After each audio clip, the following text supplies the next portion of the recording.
Good things do not come easy. Big success requires huge efforts. If you want a better life, you have to work harder.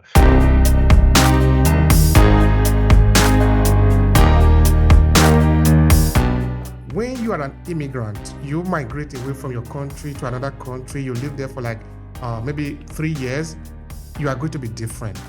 It's never going to be the same again. This is not because you make less money or more education or less education, because something happened to you.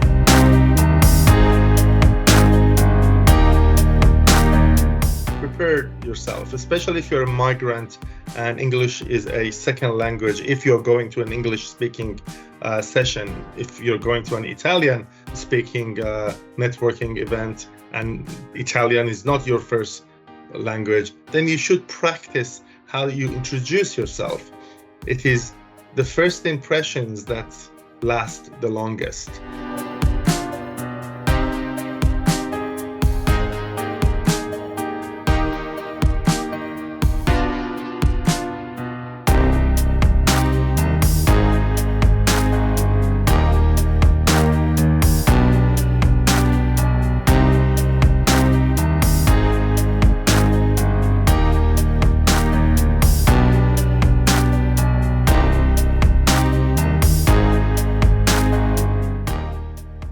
Hi, and thank you for checking out Obehi Podcast.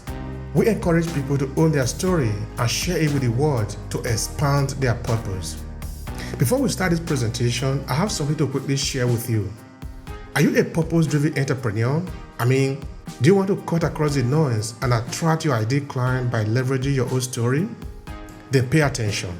I have a signature program that can help you own your story. A 5-step transformative journey to reshape your professional and business narrative for success in less than 90 days. And it's available at academy.aclasses.org/story. This is what we have understood. Storytelling is the most powerful instrument known to man. And this is what that could mean to you. You can either own your story and use it to advance your purpose in your business and professional life, or someone else will do. The choice is yours. Now let's get started with today's episode of the Obehi Podcast. I'm 50 years old, turned 50 2 days ago. I'm a migrant from the country of Iran and migrated to Australia about 22 years ago as a young engineer with a family of 4, like I had 2 children. So coming from a Middle Eastern country to a Western country like Australia, I had to learn about the culture and workplace ethics and culture. And it was a pretty significant challenge. But I tried really hard, and I started learning from everyone. And soon I realized that I had to do some academic studies more than what I had to learn their ways, their language of engineering talk. And so I did a master's degree. I already had a bachelor's degree as an engineer, as a materials engineer. So I did a master's degree, and I remember first day when I went to uni, I suited up, put a tie on, full on, and my supervisor said, "Mehdi, what are you doing?" He said, "This is a university. Come in your jeans and t-shirts, buddy." So, and that was pretty much the first the difference between the cultures. I thought that at a university you gotta be in a formal suit, but it was embarrassing. The day after I put my jeans on and my sneakers, and I felt like everyone else. And then, a couple of years later, I learned about the value of networking. So everyone had a friend, everyone knew someone, and I was looking for work, and people said, a friend of mine found this job for me. And, I reached out to a group of engineer friends, and I had no one. I only had friends from within my own community of migrants from Iran, which is pretty much, I don't want to call it a big mistake, but it is not enough. It definitely is not enough. When you migrate, you have to become part of the larger community. If you can find within your own, ethnic community, then you will not grow as fast. So I started going to networking events, and I never forget the first ones. I was standing in a corner, almost in tears. I was reading a newspaper in a networking event. I was too shy to go and break into crowds and start talking just because I didn't know anyone. I thought that, how do I start networking when I don't know anyone? So I was this lonely guy in the corner of the room of 200 engineers, and I was talking to no one, absolutely no one. 20 minutes later, I just gave up and went home. And I was very, very upset. Then I, again, insisted on growing my network or even starting my network, and went to other networking events, and I started watching people. And I realized that people just go and break into crowds of two, three, four, and everyone says hi, and they say hi. Who are you? What brings you here? And conversations start. And when people find some of the mutual interest, they swap business cards or contact details, and they become each other's network. And I did that. I'm a pretty sociable person, but in that environment, it was a challenge. My English wasn't too bad. For some people, English is a barrier to do networking. My English wasn't too bad then. This is 20 years ago. But I started enjoying networking. And the peak of my enjoyment was when I went to another engineering seminar, I think. And when I went to the front desk to grab my name badge, the guy picked it for me and handed it. He knew me by name. Wow, what an achievement. It was so fun. And so it was then that I realized that I had achieved something more than you achieve in a classroom, something more than you achieve at a workplace. I had achieved creating something that belonged to me, my own network, people who knew me as a person, as a professional, and that's really valuable.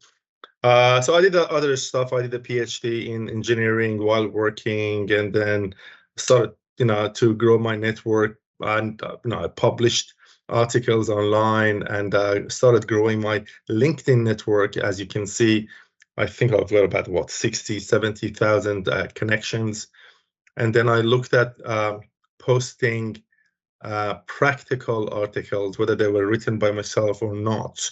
I started posting stuff that could be useful for other professionals. If I enjoyed something myself, I made sure to reshare it. Where the author was known to me, I definitely gave credit to the author, which is the right thing to do. But I didn't mistake LinkedIn for Facebook or Instagram. So some people mistake these platforms and they create a mess. And people should know that connections start unfollowing you when you post too much crap.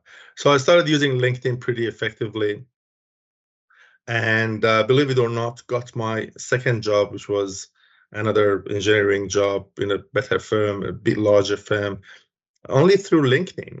The CEO of that company reached out and he said, "Hey, Mehdi, we've heard that you are no longer with the previous company. We would like to offer you a job."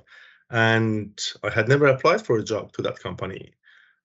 All I had done was I had updated my employment status with the first company I worked for about 15 years. So when I resigned, I just put an end on my LinkedIn profile to that employment, and I received this job offer. And so I should say that both for my employment and for my professional activity, LinkedIn, which translates into my network, I have benefited a lot from creating an active and positive network of professionals around me. Then I changed course and I started doing migration law, and I enjoyed it. It was only a 1-year course, and I started my own business. named Falcon Immigration and Visa Services. I enjoyed law, so I went back to uni again after the migration law course and did a 4-year full-on law degree at Monash University. It was extensive, 4 years. At the age of 45, my classes were at night, and then COVID-19, of course, happened. So classes through Zoom and Teams meetings. And last year, I graduated as an Australian lawyer, and I gave up engineering. I resigned from engineering as a profession. So I'm practicing as a migration lawyer and as a commercial lawyer on a full-time basis, and yet enjoying my new network of lawyers and solicitors and different crowd. But this time I know what to do. This time I will not be embarrassed sitting in a corner reading newspaper in a networking event. This is really the whole story of a person, a good trajectory of somebody who grows, who came and he sees and he conquered. We can actually put it like that, no? That you came to a place that was completely new to you, and you had to find your foot on the ground. And now you are standing on the ground. This is really a beautiful story. This is a beautiful story that people need to pay attention to. You see, I actually came across your LinkedIn because I found a post that you made that was really impressionable, that was really very powerful, getting millions of impressions.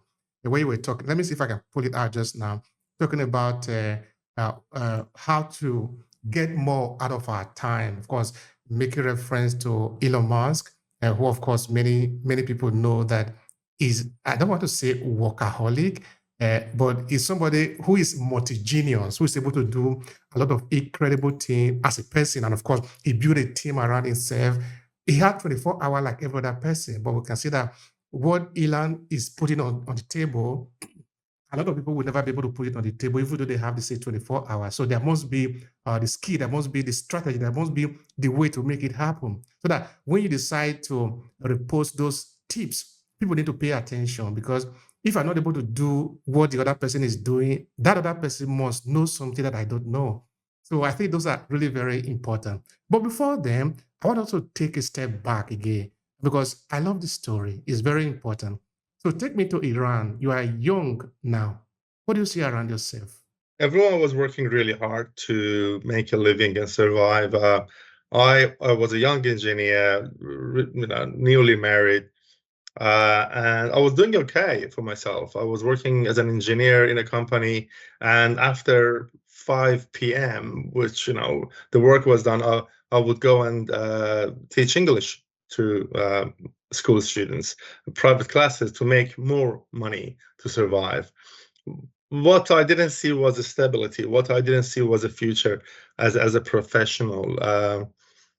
So there was this wave of professionals migrating from Iran to Western countries like Canada, US, Europe, and Australia, just to chase a better living and better life, and or increase their education. Iran is a great country. My family, my parents are still there. I visited almost every year to see my parents. But if someone is ambitious, yes, ambitious. If someone is ambitious and is willing to give it all his effort and energy, that someone would grow better in a Western society where there are systems in place, and most things are managed by systems and not people. I'm not saying Western countries are perfect, but they have a better platform for people to grow. It was easy for me to enter university to do law. It was easy for me to do my PhD and master's, but they wouldn't be as easy to do in Iran, with a population of about 85 million people, and limited resources, under international sanction. A lot of pressure is upon the people of Iran, whom I love dearly, my countrymen. But I wanted to grow. It was not enough for me, and to grow, I looked around, and Australia was available. So I applied for a visa and got my permanent residency when I was in Iran, based on my education and my qualification as an engineer. So Iran was a great country. Only it was hard for me to grow. But a lot of people have stayed back. A lot of people have grown even more than me. But education was something of great essence for me. And postgraduate education, like levels of master's degree or PhD, are very, very competitive. I'm not smart enough. So I thought in the challenge of beating the smart cookies in Iran, I would lose. So yeah, one of my dreams was actually education at a higher level. And again, Australia is a country of 22 or 3 million people. Iran has got 85, 4 times more than that, with all these sanctions. So yeah, Iran has so enough interest for me, enough passion to take me back. Especially my parents, my brother. Every year I go back and yeah, enjoy the scenery, enjoy the way of people's lives, the culture, the art. But then again, I come back to where I call home now, and yeah, continue growing. Thank you so much for that. You see, when you are sharing your story, what is reminding me, okay, of course, you can see I'm originally from Nigeria, but I live in northern Italy. This way I've been living for the past 20 years, okay, more or less, because I came in 2004. This is 2024, that is 20 years. So uh, what I'm doing today, which is the Obehi Podcast, and also by extension, the A-Classes organization, is coming from a research that I did here when I came. In trying to understand the story of the people that I met here. In this case, I'm looking at the story of Africans in northern Italy. What has been their journey? Why did they come here? And as you are talking, looking at, I can sense something in you as you go home. You want to stay at home, but you are here. You stay here. This is the journey of immigrants, people who come from one place, but they are living in another place. But it's also a journey of freedom. In fact, the entire project is called The Journey, in that we are in the journey. So I remember one time, one person I was interviewing, he says something to the effect that when you are an immigrant, you migrate away from your country to another country, you live there for like maybe 3 years, you are going to be different. It's never going to be the same again. This is not because you make less money or more education or less education, because something happened to you. But this is something that happened to you now. It depends on how we want to leverage that for our collective. It can be very advantageous also, because it's enough to look at countries like India to see how much they have benefited from the Indian diaspora in their IT and the rest of it. So it's not necessarily a bad thing for us to move away from our whole country, and go to another place and live if we find that to be good. That should be something that is free for everybody. And maybe we might need to touch on that later on, because you are working on immigration. You are having a project that has to do with immigration. Is that correct? Yes. Okay, so we have time to speak on that, because I think it is important. But I want us to spend some time on the system, because I think you were saying something to the effect that there are many people that you left behind, like most of us, no? These people are also smart. These people are also intelligent, but sometimes, not all the time, but in many of the occasions, they're not able to do what you can do, you that have left. This is not their fault. It's because of the configuration of the system. So I don't know if you can say something more about that, because you have seen the system. You see Iran, you see Australia, therefore you see the Middle East and you see the West. You are in a better position to talk about that system. Look, I have experienced both of them, and I have experienced different Western societies as well. I've been to US, Europe, Canada, and different countries in the Middle East. But I'm not. I don't think I'm qualified to analyze the differences from a systematic point of view. But as a person who has experienced both of them, as just a layman, as a member of the community, uh, sometimes it is easier to move around the system if the system has been designed properly, and more than a better design, it has been maintained properly. So Iran has got systems in place, of course, but they have been changed so often, and only certain people know how to navigate the system in Iran. You have to be part of that community. You have to be very smart, and you have to understand that exceptions happen when you hit a brick wall. What to do? Whereas in Australia, there are provisions for exceptions. There are very clear definitions for exceptions, for changes, for change of the systems. So they design the system and maintain it pretty well. Again, Australia is not a perfect country. Iran is not a disaster country. So, but I'm just comparing, and in comparison, I find the law and the rules in Australia easier to navigate compared to the law and the rules in Iran, to the systems in Iran. I help people apply and get visas to Australia. And whilst it might be very confusing for some people to apply for a visa to Australia, for me as a professional, the system works so well.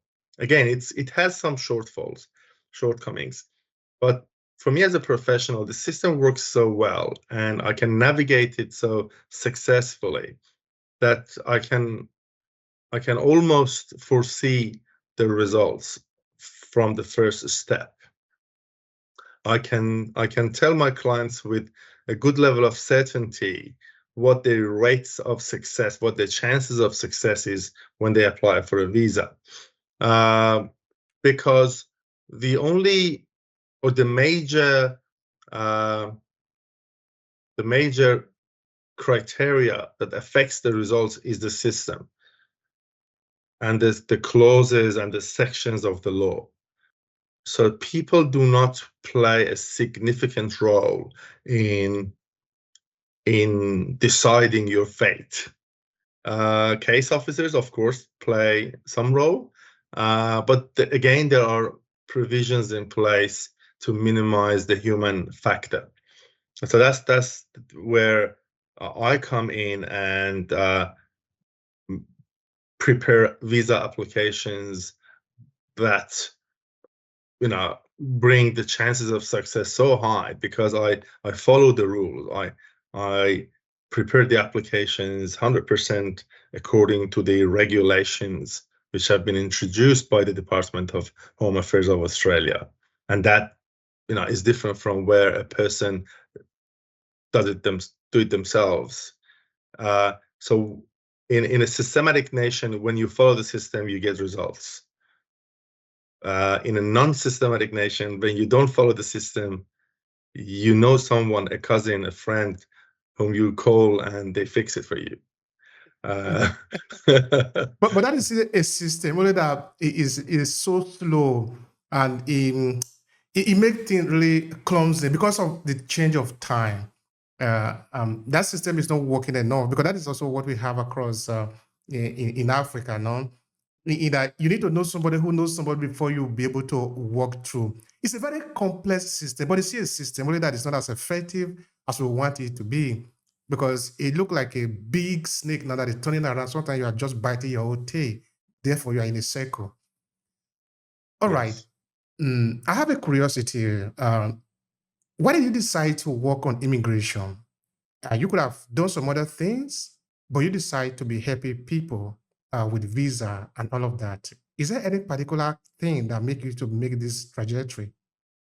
Yeah, I enjoy dealing with people. In my job as an engineer, I dealt with people, but mostly with machines, and the human interaction that I had was not really sufficient. Whereas working as a lawyer or as a migration lawyer, you have a lot of clients, you have the government, you have the different agencies, and the human interaction is what I enjoy. And also, when you achieve results in engineering, you make a machine, it works, the customer says thank you, they walk away. In migration or even in other areas of law, when you are successful in serving the interests of your client, the client's life changes. When they apply for a visa and their visa is refused, you go in and you change the decision from refusal to, visa grant. What you hear on the other side of the phone is someone crying and thanking God and thanking you for helping them, helping their family. So it gives me a satisfaction when I have this human interaction. And while I charge fees for my services, I also help people where I can. I do pro bono. I, look after my clients if they need support, and I am free to be a human as well as a lawyer. And running my own business gives me a higher degree of freedom to to to have a positive effect on people's lives. As I said, I don't claim to be an angel. I charge people for what I do. But then again, you can charge and, not care, or you can charge and care. And I do care. I do care about my clients as members of my family. But if you don't charge, you are going to be out of your business. Therefore, you will not be able to help anymore. Yeah. It is not practical to do everything for free. You'll get out of, business in a month. But yeah, it gives me satisfaction to be part of people's life, growth, success. And when I sign up clients, I usually tell them, I say, now your problem is my problem. Go home and sleep tight. Don't think about this problem anymore, because I'm here to solve it. And this is what I'm offering you, not the visa. The visa we will get. What I am offering you is peace of mind, that a professional is now looking after your problem. And that's what you have procured today. Professional services, so you can, sleep tight. All right, Mehdi, now let's look at it this way. You have passed through a process. I usually call it a tunnel in our storytelling. It is fundamentally important to tell our story, because when we tell our story of what have happened to us in the journey, we help somebody who is going to pass through that journey to have an easier journey. They are still going to pass the journey anyway, only that there is a difference between knowing what you are going to encounter on the way, not knowing anything of what you are going to encounter on the way. Now, you have been in Iran before you came to Australia. When you were in Iran, you didn't have the information that you have today about Australia and immigration. So now you have all this information. You are a citizen in Australia. Now you are seeing people coming in. When you look at your time, when you came in 20 years ago, and the people that are coming in today, what differences do you see in terms of what the people are seeing, are perceiving of coming to Australia, and what you thought at the time? The biggest change is the flow of, or the availability of information on the internet. 22 years ago, information was very limited to websites. Then about 20 years ago, or even later, Facebook came and groups were formed on the internet, and people started exchanging firsthand experiences and information. Then other platforms like WhatsApp, Telegram came in, and people created online communities, and like LinkedIn, for example, and they started exchanging information. 22 years ago, none of this existed, or they were just new and not commonly used by people. So accessing information, day-to-day information, was so hard. We had to ask people, the old style, where it is good to buy food from, bread. I remember we need a pot for cooking, and we didn't know where the best place was to do shopping for pots.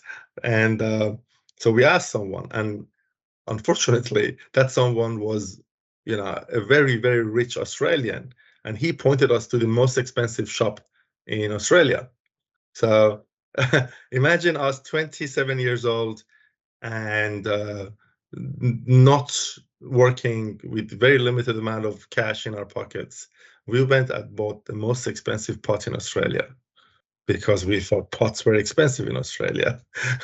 A year later, just by accident, we were walking past Kmart and we realized, pots are $5. We had to spend $200 on a pot. It was our most expensive asset. So information flow of information is the biggest change. If I want to come to Italy, I can jump online on my phone. 23 years ago, smartphones were not common, or iPhone was not around, tablets were not around. So right now I can jump on a lot of apps or websites and collect information. I can join tourist groups on WhatsApp or Telegram and post questions. Hey guys, next month I'm going uh, to Italy. Any suggestions? And strangers will start making recommendations. So yeah, that's a huge difference between life 23 years ago and today. I remember my visa application to Australia was paper based, so I actually sat down and completed a paper application and posted it using DHL 23 years ago, whereas nowadays everything is done online, a lot easier, faster, more convenient. So internet and technology has made a huge difference. And like every other tool, they can be good or bad. The quality of life has been affected by internet. You go to restaurants, couples sit across from each other, both of them on their mobile phone, not talking to each other.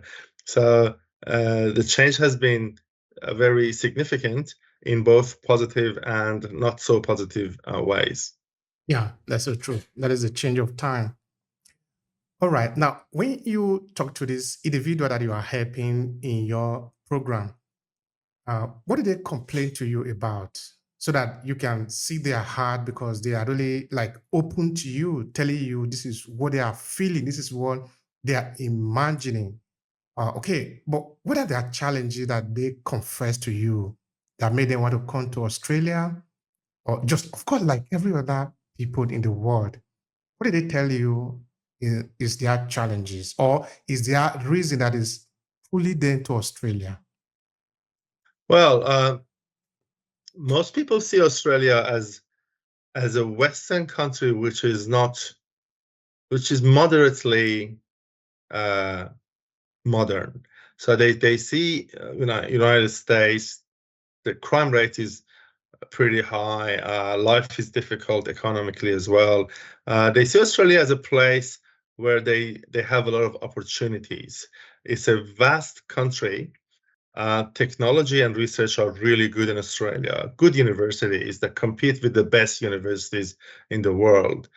But still, there are only 25 million people living in this huge country. Of course, most of this country is desert. It's not habitable.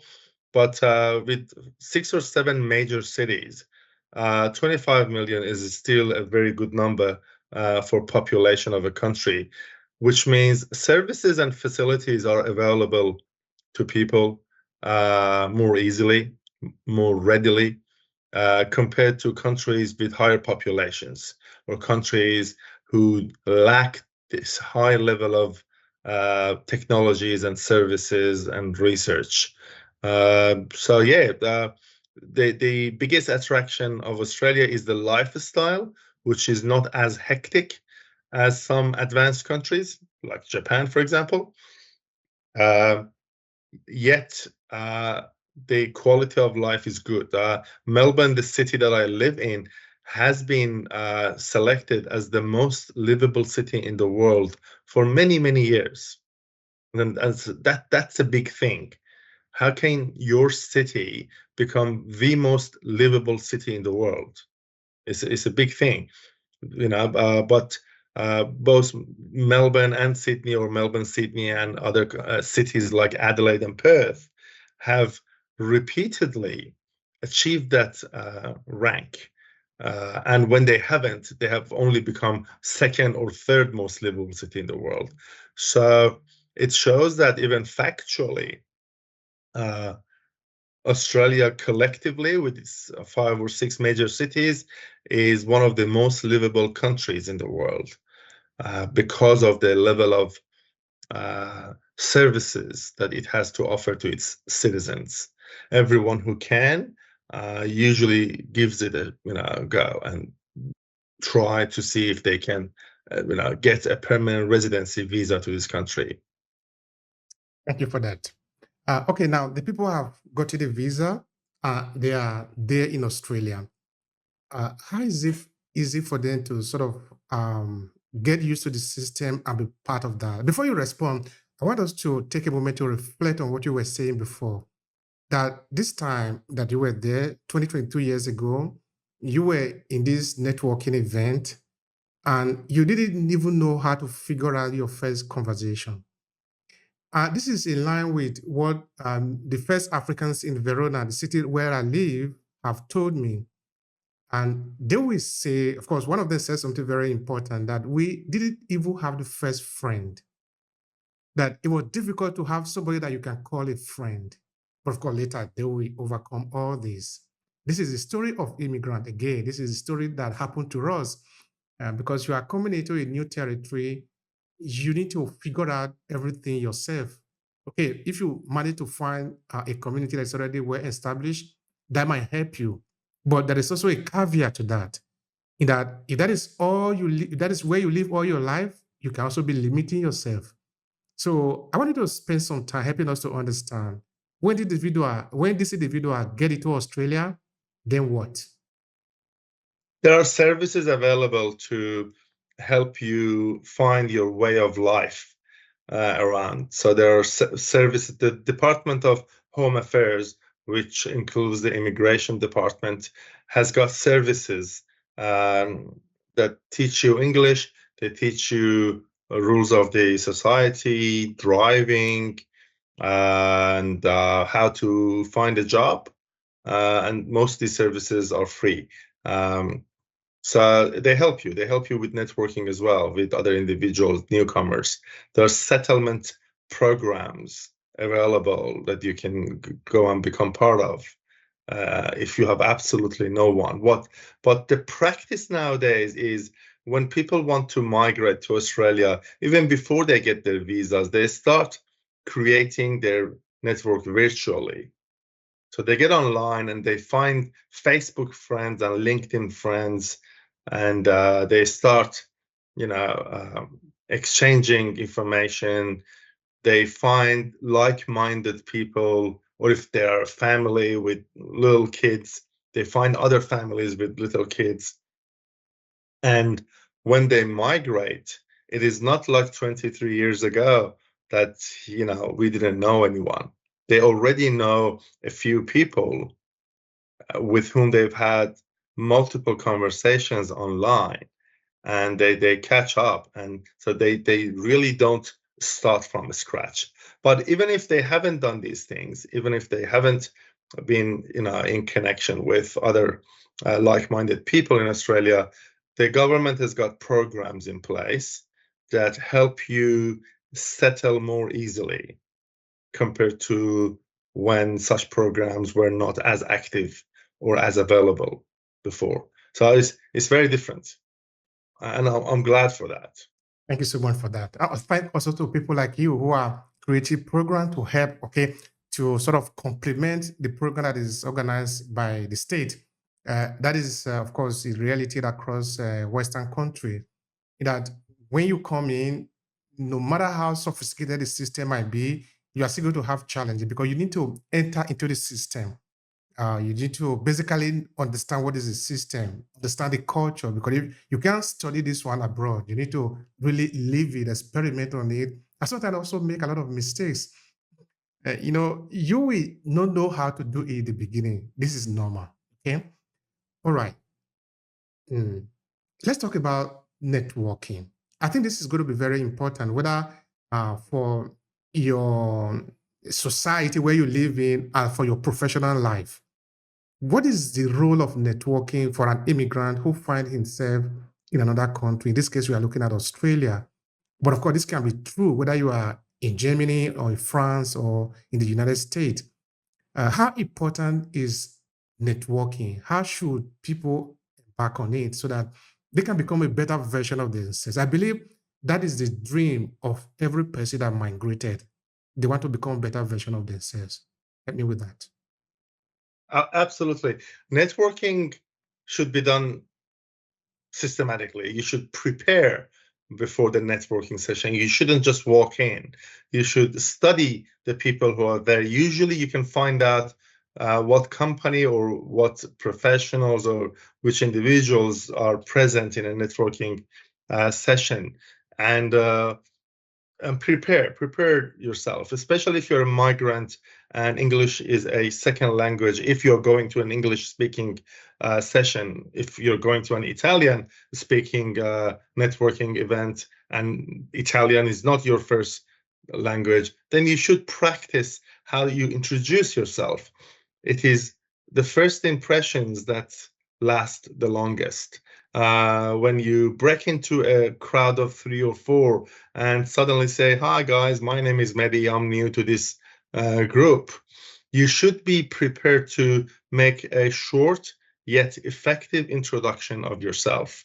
You shouldn't murmur. You shouldn't hesitate to talk about yourself, who you are, and why you are in that network or in that session. So preparation and planning is really important, and having an agenda is very important. If you are a person who carries around business cards, make sure you have them. Many times I've seen professionals in networking events who go, "Oh, I forgot my business cards." That is not good. And they take their phones out, try to exchange phone numbers. If you don't have a business card, that is absolutely fine as well. But be prepared. If you're asked for your business card, how you respond. Do not create a negative impression. Do not be embarrassed. Be prepared. Be prepared. Be prepared. Planning is everything. You plan before the session. If you know who else is going to be there, go and study their career, look at their LinkedIn pages, their websites, and when you go there, show a genuine interest in establishing a connection with them. People like uh, other people with genuine intentions, integrity. Be respectful and show real interest and listen to people more than talk. Again, I find it amazing how talkative newcomers are. They never stop talking about themselves. And they bore people. It is boring to listen to someone like me for 20 minutes. 1 minute, 2 minutes is good. Let people ask questions rather than just voluntarily go for 20 minutes. Talk about yourself, but briefly. Keep it sweet, short, and interesting. And follow up, follow up, follow up, follow up. This is very important. At the end of the networking session, it has not finished. It has just started. When you go home, take the numbers or email addresses out and send a follow-up thank you note to those people. Make yourself a respectful new connection by following up, thanking them for the conversation, and look forward to the next time you catch up. This is how in the second meeting they go, "Ah, you again," and that's how you feel good. Thank you so much for that. I appreciate that. That is a good tip that somebody should write down because you are talking also from your experience, no, of what have happened, and it's good. That is story, part of story. Now I'm curious about the people that are coming to Australia through you or through your program. After they've gotten the visa and they have got it into the country, is that where your services end, or do you do something with them after that? It depends on what kind of a visa they come in. If they come in as a permanent resident, our services usually end. And usually after 3 or 4 years, they contact us again to apply for Australian citizenship. an Australian passport. But if a client is on a temporary visa, our services don't end. Of course, if they choose to keep us on. So we help them through the temporary visa pathway to a permanent residence visa, which usually takes about 2 years. So if it is a partner, for example, if someone is married to an Australian, we get their first visa, which is a temporary visa, which allows them to come to Australia. And usually about a year or 2 years later, they qualify to apply for Australian permanent residency. That's where we continue providing our service. People on business visas or skilled visas who get employer sponsors. So we bring them on a 2-year visa. Once they are here, we help them after 2 years to apply for permanent residency and citizenship of Australia, which is, their ultimate goal. So depending on the visa, we will continue helping them until they become Australian citizens. And then we're done and they forget about us. All right, that's great. That's great. That's lovely. That's lovely. But there's another question I would like to ask you as we move towards the ending of the conversation. Because I like what you were saying. That is the very first response to the question that I asked you. You were talking of some people remaining within their community that is not good enough. And again, this is something that we have also seen within our research here in Italy, that there are these people who remain only within their community. Of course, we are not saying that you should remain within your community, but don't do only that. Now, because what we have found based on the data is that because that is what is happening to you, you don't learn the language of the people, especially if you are coming from a country where the language that you are going to is different from yours. It's going to be very difficult for you. You can be there for many, many years. You will not be able to speak the language of the people. And if you cannot speak the language, you can't handle conversation.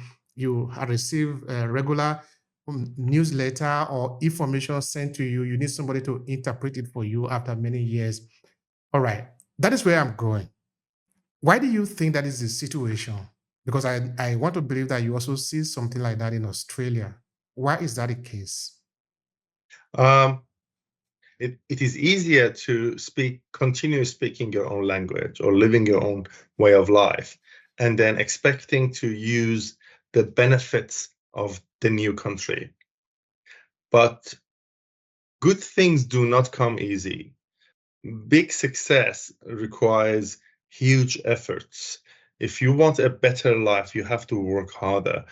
And only staying within your own community will give you only limited amount of the benefits of your new country. So if you break that fence around your community and you go out and find new friends or new connections outside your community, you will open the doors to new opportunities.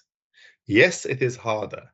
Yes, you may not laugh at their jokes, or you may make a joke and they won't understand. These are embarrassing moments for many migrants. Yes, I don't follow the Australian football. I don't know the teams or the players. And this is where I get stuck. I still follow the Iranian national soccer team. And these are hard. So you have to learn not only the language, but also the culture of the people as well. At the end of the day, you have made a huge decision to migrate from your country of origin to a new country. You have done this for a better life in that second country, which you are hoping to call home. Learn the language, learn the culture, become part of the larger community, and help other people from your country who have migrated and are still shy or hesitant to break into the larger community. Follow your footsteps. Tell them that better opportunities or more opportunities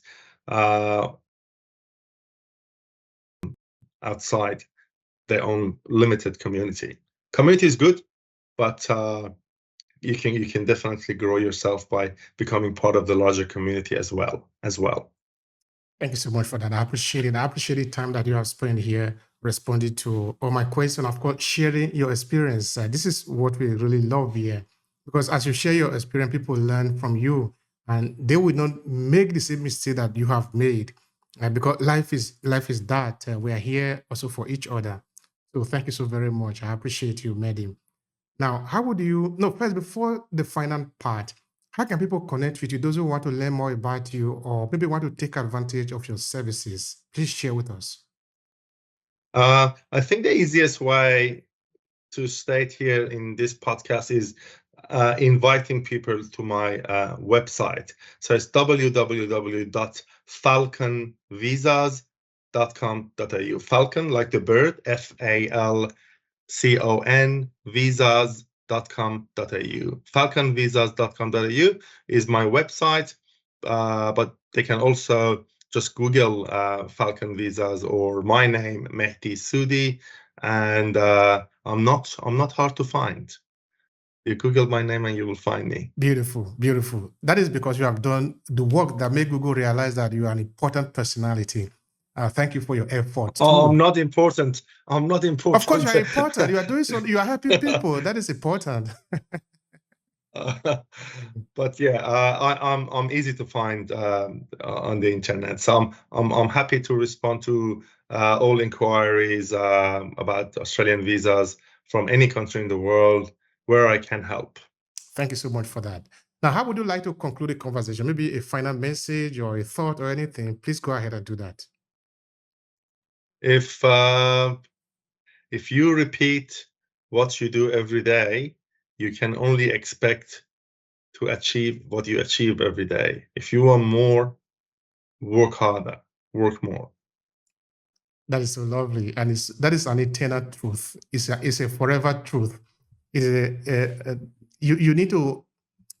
I think it is an object in front of the mirror. What you put is what you get. If you don't like what you Exactly. get, then put a different thing. The result will be there because the mirror will not produce it. It just help you to reflect on yourself. 100%. Thank you so much. 100%. Thank you very much for your time and for your lovely program. I know this is not easy. It takes your time and effort as well, and planning all the messaging. But I hope people appreciate your program, watch your program, and learn from it. Thank you so much. It's been a pleasure here. Thank you very much.